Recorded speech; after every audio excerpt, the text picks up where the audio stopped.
दोस्तों इस वीडियो के माध्यम से जानेंगे इंडिया वर्सेस ऑस्ट्रेलिया के बीच खेले गए एक ऐसा मुकाबला, एक ऐसा मैच जिसने इंडिया और ऑस्ट्रेलिया के बीच ऐसी दुश्मनी पैदा की जो कि 16 साल बाद आज भी बरकरार है। नमस्कार दोस्तों, आप सभी देख रहे हो MK sports India cricket channel. MK sports India में आप सभी क्रिकेट फैंस का बहुत बहुत स्वागत है। क्रिकेट से जुड़ी हर एक अपडेट, हर एक न्यूज के लिए MK स्पोर्ट्स इंडिया को सब्सक्राइब करना न भूले। तो चलिए वीडियो स्टार्ट करते हैं। इस मैच में दोनों टीम के पास एक से बढ़कर एक योद्धा थे। भारत के पास क्रिकेट का भगवान था तो ऑस्ट्रेलिया के पास हैडन के रूप में क्रिकेट का हैवान था। जहां भारत के पास धोनी की ताकत थी तो वहीं ऑस्ट्रेलिया के पास ब्रेटली का कहर था और एंड्रू साइमंस तो हैवानियत की सारी हद पार कर देने को तैयार था। इंडिया टीम के कप्तान MS धोनी ने टॉस जीतकर पहले बल्लेबाजी करने का फैसला किया और भारतीय टीम की तरफ से सचिन तेंदुलकर और सौरव गांगुली की सलामी जोड़ी पारी का आगाज करने मैदान पर आती है। साल 2007 वर्ल्ड कप पूरी तरह से हारने के बाद लीग स्टेज से बाहर होने का दर्द अभी तक निकला नहीं था और सचिन और गांगुली हर एक मैच में उस दर्द को भुलाने के लिए खतरनाक पारियां खेल रहे थे। वहीं कंगारुओं की तरफ से गेंदबाजी की कमान ब्रेटली के हाथ में होती है। उसी दौर में ब्रेटली को अपनी रफ्तार पर इतना घमंड होता था कि वह किसी को भी अपने सामने कुछ भी नहीं समझता था और यह मैच दोनों ही देश के लिए ऐतिहासिक होने वाला था। ब्रेटली ने अपने पहले ओवर में गांगुली को खूब परेशान किया। गांगुली ने किसी तरह बचते बचते एक चौका जरूर निकाला, लेकिन आज कंगारुओं की लगातार गेंदों के सामने सचिन भी लाचार दिख रहे थे। नेथन ब्रैकन की एक लहराती हुई गेंद सचिन के पैर पर सीधा लगती है और एक फूल को तो ऐसा लगता है कि मानो सामने खड़ा इतिहास का सबसे बेईमान एम्पायर स्टीव बकनर इस आउट दे देगा। हालांकि ऐसा नहीं होता है। स्टीव बकनर के बारे में कहा जाता था कि सचिन को गेंदबाज से ज़्यादा बार तो स्टीव बकनर ने आउट किया था। स्टीव बकनर नहीं चाहता था कि सचिन तेंदुलकर ब्रांड लारा का रिकॉर्ड तोड़े, इसीलिए वह सचिन को गलत आउट दे दिया करता था। हालांकि इस बार सचिन बच जाते हैं। कंगारू पूरी तरह से भारतीय टीम पर हावी हो चुकी थी। अगले ओवर में ब्रेटली फिर से आते हैं और सचिन एक बार फिर से फंस जाते हैं, लेकिन एम्पायर सुरेश शास्त्री अपील को नकार देते हैं। हालांकि रिप्ले में साफ साफ दिख रहा होता है कि गेंद के बल्ले से लगने की आवाज आ रही है और इसी तरह सचिन एक बार फिर से आउट होते होते बच जाते हैं और कंगारू गेंदबाज भारतीय टीम पर इतनी हावी हो चुकी थी कि टीम का स्कोर 5 ओवर में मात्र 13 रन होता है। अब गांगुली अटैक करने का डिसाइड करते हैं। ब्रैकन के गुड लेंथ गेंद पर गांगुली शानदार कवर ड्राइव लगाते हैं और दर्शकों में जोश भर देते हैं। ग्राउंड ऑफ साइड कहे जाने वाले सौरव गांगुली की कवर ड्राइव देखने लायक होती थी। गांगुली ने उसी ओवर में एक और कवर ड्राइव लगाकर यह बता दिया कि उन्हें ऑफ साइड का भगवान क्यों कहा जाता है। दूसरी तरफ सचिन अभी भी संघर्ष कर रहे थे और एक बार फिर से ब्रेटली की गेंद पर आउट होने से बच जाते हैं। रिप्ले में साफ साफ दिख रहा था कि सचिन LPW आउट थे और इसी तरह तीसरी बार भी सचिन आउट होते होते बच जाते हैं। ब्रेटली अब गुस्से में लाल पीले हो चुके थे और उनकी अगली गेंद उन्होंने खतरनाक बाउंसर डाल दी और एक बार फिर से सचिन की किस्मत ही थी कि गेंद न मेंस लैंड में गिरती है और क्रिकेट का भगवान कहे जाने वाले सचिन एक रन के लिए तरस रहे थे और सामने ब्रेटली उनकी परीक्षा ले रहा था। अब पहला पावर प्ले समाप्त हो चुका था और स्कोर महज 35 रन होता है, लेकिन भारत के लिए अच्छी खबर यह थी कि भारत ने एक भी विकेट नहीं गंवाया था। बावजूद उसके ऑस्ट्रेलिया जैसी खतरनाक टीम के खिलाफ ऐसी धीमी शुरुआत हार की तरफ इशारा कर रही थी और इसके बाद सौरव गांगुली ने प्रहार करना शुरू किया। चाहे ब्रैकन हो या चाहे ब्रेटली हो, रफ्तार हो या जॉनसन की लहराती हुई गेंद हो, गांगुली ने सबको नाक में दम करके रख दिया था। जिस मैदान पर एक एक रन बनाना मुश्किल हो रहा था, उसी मैदान पर रनों की नदियां बह रही थी, रनों की बरसात हो रही थी। दूसरी तरफ अब सचिन तेंदुलकर ने भी अपना हाथ खोलकर होप की आशा को निराशा कर दिया और एक बेहतरीन चौका लगाया। उधर सौरव गांगुली तो अपने धुन में शॉट लगाए जा रहे थे और चौको छक्कों की बरसात किए जा रहे थे। भारतीय टीम का स्कोर 100 रन के के करीब पहुंच ही रहा था कि तभी सौरव गांगुली होप की गेंद पर आउट हो गए और सौरव गांगुली 41 रनों की तूफानी पारी खेलकर पवेलियन वापस चले जाते हैं। अब 20 ओवर का खेल समाप्त हो चुका था और स्कोर 91 रन पर 1 विकेट होता है। गांगुली की जगह युवराज सिंह मैदान पर आते हैं और सचिन के साथ मिलकर पारी को आगे बढ़ाने के साथ साथ स्कोर को भी 100 रनों के पार पहुंचा देते हैं। अब तक सचिन का बल्ला बेहद ही खामोश था और युवराज सिंह अभी मैदान पर आते हैं, तो ऐसे में सारी जिम्मेवारी सचिन के कंधों पर होती है और सचिन ने एक बेहतरीन चौका लगाया। कंगारुओं ने युवराज सिंह को स्पिन में फंसाना चाहते थे, लेकिन सिक्सर किंग युवराज सिंह अपनी प्रतिभा का प्रमाण दे रहे थे। सिक्सर किंग चौका की बरसात कर रहे थे और 31वें ओवर में 2 शानदार चौके मारे। दोनों ने 50 रनों की साझेदारी भी पूरी कर ली थी। इसके तुरंत बाद सचिन तेंदुलकर ने भी अपना 50 पूरा कर लिया। इसके लिए सचिन ने 91 गेंद का सामना किया। उधर अब युवराज सिंह अपने रुद्र रूप में आ चुके थे और तांडव स्टार्ट कर चुके थे और जब वह कंगारू गेंदबाज के सामने देखते मानो अपने शिकार की तरफ झपट्टा मार रहे हैं, झपट पड़ते थे। अब युवराज का इस मैच में एक तरफा राज चल रहा था। भारतीय टीम के लिए ये साझेदारी अच्छे नोट पर आगे बढ़ रही थी और यह जोड़ी भारतीय टीम को पूरी तरह से संभाल चुकी थी। हालांकि अब भारतीय टीम को बड़े शॉट की दरकार थी और ऐसे में समय युवराज सिंह आउट हो जाते हैं। युवराज ने 39 रन बनाए और अब कप्तान MS धोनी, महेंद्र सिंह धोनी मैदान पर आते हैं। युवराज के जाने के बाद रन रेट पे गहरा असर पड़ा था और कंगारू एक बार फिर से अपनी पकड़ बनाने में कामयाब रहे, लेकिन सचिन का प्रयास अभी भी जारी था और वह लगातार अपना बल्ला घुमाते जा रहे थे और साथ में बाउंड्री लगाए जा रहे थे। दूसरी तरफ MS धोनी ने भी गेंदबाज को धोना शुरू कर दिया था और 40 ओवर में 2 चौके लगाकर स्कोर को 200 रनों के पार पहुंचा दिया। अब इस पारी का 40वां ओवर का खेल समाप्त हो चुका था और स्कोर 202 रन पर 3 विकेट होता है। यहाँ से धोनी और सचिन ने आक्रामक रूप अख्तियार कर लिया था और दोनों ने मिलकर कंगारुओं को पलटवार कर दिया, लेकिन अभी तक एक भी नहीं मार सके थे। वह 41वें ओवर में दोनों ने मिलकर 13 रन कूट डाले और अब जब एक बार फिर से गाड़ी रफ्तार पकड़ रही थी, तभी सचिन तेंदुलकर रन आउट होकर पवेलियन लौट जाते हैं। सचिन ने 119 गेंद पर 79 रनों की एक जुझारू पारी खेली थी। अब आते हैं राहुल द्रविड़ और द्रविड़ ने नेथन ब्रैकन को 2 चौका मारकर उनकी आकर तो जरूर तोड़ डाला, लेकिन ब्रैकन ने द्रविड़ को बॉल कर भारत की दीवार में सुराख कर दिया और राहुल द्रविड़ को बोल्ड आउट कर अब अभी भी आए रॉबिन उथप्पा ने एक चौका मार दिया। यहाँ से केवल 4 ओवर का खेल बाकी था और स्कोर 250 रनों पर 4 विकेट होता है। इसके बाद धोनी का जबरदस्त बौकाल देखने को मिलता है और उथप्पा तो मानो हवा फायरिंग कर रहे थे, हवा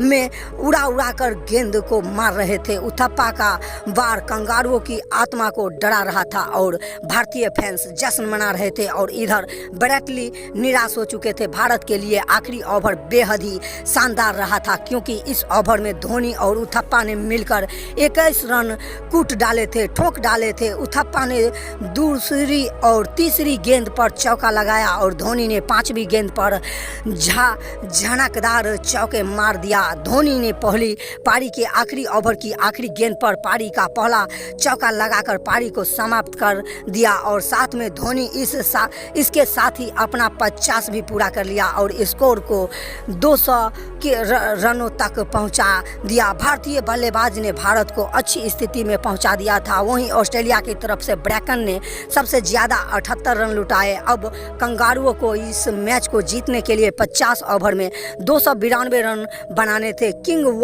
वह तो तरफ से एडम गिलक्रिस्ट और मैथ्यू हैडन पारी की शुरुआत करते हैं। यह जोड़ी उस दौरे की सबसे खतरनाक जोड़ी मानी जाती थी। इसकी परिचय पारी की शुरू में ही हैडन ने चौके लगाकर दे दिया और फिर गिलक्रिस्ट ने RP सिंह को एक झनकदार चौके लगाकर, जिसे देखकर हर कोई उनके शॉट की तारीफ कर रहा था। एक तरफ गिलक्रिस्ट का कहर जारी था तो दूसरी तरफ हैडन का तूफानी अंदाज में गेंद गेंद को हवा में उड़ा उड़ा कर मार रहे थे। शुरुआत 5 ओवर में ऑस्ट्रेलिया टीम का स्कोर 37 रन होता है। तभी MS धोनी ने अपना मास्टरमाइंड दिमाग लगाया और RP सिंह की गेंद पर जहीर खान ने बाउंड्री पर कैच पकड़कर गिलक्रिस्ट को पवेलियन का रास्ता दिखा दिया।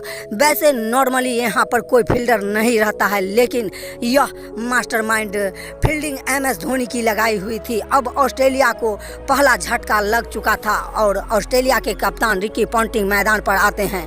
ऑस्ट्रेलिया टीम की सदियों की प्रथा थी कि विकेट गिरे तो गिरे, पर रन रेट नहीं गिरना चाहिए था और हेडन इस परंपरा को परंपरागत तरीके से चला रहे थे, जहां ने पूरी पारी में एक लगाकर वहीं ऑस्ट्रेलिया की तरफ से बरसात हो रही थी, रनों की चौके छक्कों की बरसात हो रही थी। अब कप्तान रिकी पॉन्टिंग ने RP सिंह को आड़े हाथ लिया और उनको 10वें ओवर में 3 चौके मारकर इस ओवर में 16 रन निकाल लिए थे। अब 10वें ओवर की समाप्ति पर ऑस्ट्रेलिया का स्कोर 75 रन पर 1 विकेट होता है। ऑस्ट्रेलिया टीम को एक बेहतरीन शुरुआत मिल चुकी थी और हेडन का बल्ला रुकने का नाम नहीं ले रहा था, क्योंकि वह गेंदबाज के साथ खिलवाड़ कर रहे थे और बड़े मैदान पर उनका मजाक बना रहे थे। अब इन दोनों की खतरनाक बैटिंग ने 50 रनों की साझेदारी भी पूरी कर ली थी। सामने जहीर खान हो या फिर पठान हो, पिटाई दोनों की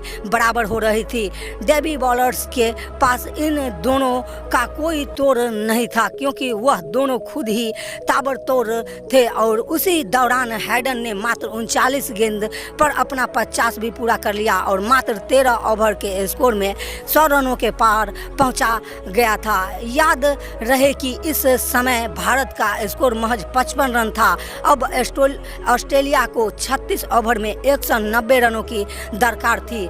हेडन जिस तरह से प्रहार कर रहे थे, जिस तूफानी अंदाज में बैटिंग कर रहे थे, देखकर ऐसा लग रहा था कि मानो यह मैच जल्दी खत्म हो जाएगा। भारत की तरफ से अभी तक हर गेंदबाज नाकाम रहा। आखिरी में MS धोनी ने अपना कंप्यूटर जैसा दिमाग लगाया और पॉन्टिंग को इरफान पठान की गेंद पर स्टंप कर दिया और एक तेज गेंदबाज के खिलाफ स्टंपिंग करना बहुत ही बड़ी बात होती है।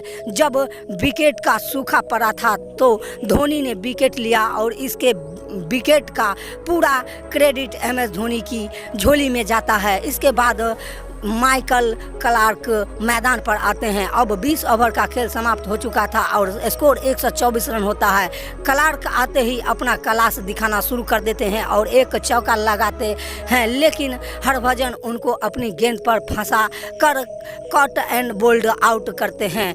क्लार्क ने मात्र 6 रन बनाकर और वापस पवेलियन लौट जाते हैं। अब क्रिकेट का एक और महान भाव साइमंस मैदान पर आते हैं और यहाँ पर Richard rate current run rate से नीचे जा चुका था। यदि यहां से ऑस्ट्रेलिया टीम को सिंगल भी खेलती है तो यह मैच ऑस्ट्रेलिया जीत जाती, लेकिन ऑस्ट्रेलिया खिलाड़ी को पूरी दुनिया में अपना नाम का डंका और दहशत फैलाने की ज़रूरत होती है। इसीलिए साइमंस अपने खूंखार अंदाज में, तूफानी अंदाज में बल्लेबाजी करते हैं और मैच को जल्दी से जल्द ख़त्म करने का मन बना लेते हैं। और उधर हेडन तो आज किसी का कैरियर खा जाने के इरादे से मैदान पर आए थे। भारतीय टीम पूरी तरह से निराश हो चुकी थी, क्योंकि इन दोनों की जोड़ी ने भारत को हार की तरफ ले जा रही थी और अब भारतीय टीम को केवल 1 विकेट की तलाश होती है इस मैच में वापसी करने के लिए। तभी मुरली कार्तिक ने हेडन को बाउंड्री पर कैच करवाकर कंगारुओं की कमर तोड़ी थी। मैथ्यू हेडन 92 रनों की एक तूफानी शानदार पारी खेलकर पवेलियन वापस गए। अब ऑस्ट्रेलिया को 97 गेंद पर 102 रन बनाने थे और साइमंस ने चौके जड़कर स्कोर को 200 रनों के पार पहुंचा दिया। इसके बाद भी साइमंस का प्रहार जारी था और देखते ही देखते उन्होंने अपनी हाफ सेंचुरी भी पूरी कर ली और यहां से 51 गेंद में मात्र 61 रन बनाने थे। तभी हरभजन को हज ने एक चौका जड़ दिया और यह मैच एक रोमांचक मोड़ पर जा चुका था। भारत को केवल 1 और विकेट की दरकार होती है और धोनी ने एक बार फिर से स्टंपिंग करने का पूरा स्टेडियम में शोर मचा दिया और उसके बाद स्टंप के पीछे जो स्टंप के पीछे जो हुआ हमेशा के लिए यादगार हो गया। हौज 17 रन बनाकर पवेलियन चल दिए और उन्हें समझ में नहीं आ रहा था कि वह कैसे स्टंपिंग आउट हुए। ऑस्ट्रेलिया की आधी टीम पवेलियन जा चुकी थी, जिसकी वजह से कुछ ओवर तक रन नहीं आ सके, लेकिन साइमंस ने रहते हुए भारत यह मैच जीतने के बारे में सोच भी नहीं सकता था। हालांकि 47वें ओवर में भारतीय टीम के लिए वरदान साबित हुआ, क्योंकि आरपी सिंह ने साइमंस को बोल्ड करके ऑस्ट्रेलिया को छठा झटका दिया। और साइमंस का विकेट भारतीय टीम के लिए कितना जरूरी, कितना महत्वपूर्ण था, यह एक बार इस विकेट के गिरने का शोर सुनाई देती। Ball in ball lofts in controls and Symonds plays off super Indians 10 बार फट फाउट के wicket India desperately needs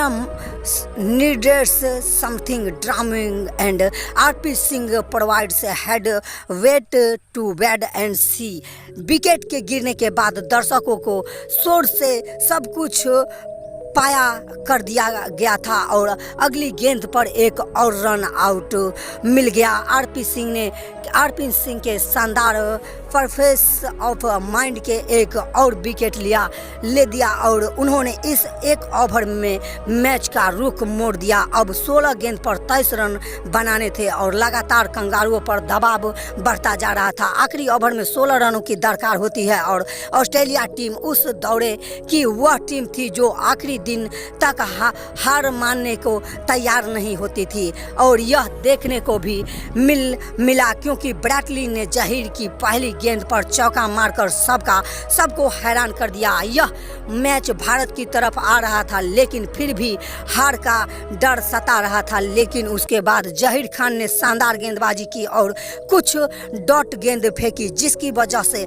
last में एक गेंद पर 9 रन बनाने थे और आखिरी गेंद पर 1 रन बना सका, जिसके वजह से भारतीय टीम ने 8 रनों से यह मुकाबला जीत लिया। उस वक्त ऑस्ट्रेलिया को हराना किसी भी सपने से कम नहीं था और उस वक्त की भारतीय टीम दुनिया की इकलौती टीम थी जो ऑस्ट्रेलिया को टक्कर देती थी। मैच में धोनी का शानदार बैटिंग और शानदार जबरदस्त कप्तानी, जबरदस्त विकेट कीपिंग के लिए मैन ऑफ द मैच दिया गया। दोस्तों, इस मैच में धोनी की शानदार पारी को आप 10 में से कितने नंबर देते हैं, चाहेंगे तो कमेंट करके ज़रूर बताएं। और अगर वीडियो पसंद आया हो तो लाइक करके चैनल को सब्सक्राइब जरूर कर लेना। बहुत ही एक्साइटिंग वीडियो आने वाली है, मिलती रहेगी। अगली वीडियो के लिए बहुत बहुत धन्यवाद। दोस्तों, MK sports India cricket channel MK sports India में आप सभी क्रिकेट फैंस का बहुत बहुत शुक्रिया। MK स्पोर्ट्स इंडिया पर पूरा वीडियो वॉच करने के लिए आप सभी क्रिकेट फैंस का बहुत बहुत धन्यवाद। दोस्तों, क्रिकेट से जुड़ी हर एक अपडेट, हर एक न्यूज़, जैसे कि IPL से जुड़ी, इंटरनेशनल क्रिकेट मैच से जुड़ी हर एक अपडेट के लिए MK स्पोर्ट्स इंडिया को सब्सक्राइब करना न भूलें। तो पूरा वीडियो देखने के लिए आप सभी क्रिकेट फैंस का बहुत बहुत धन्यवाद। जय हिंद, जय भारत।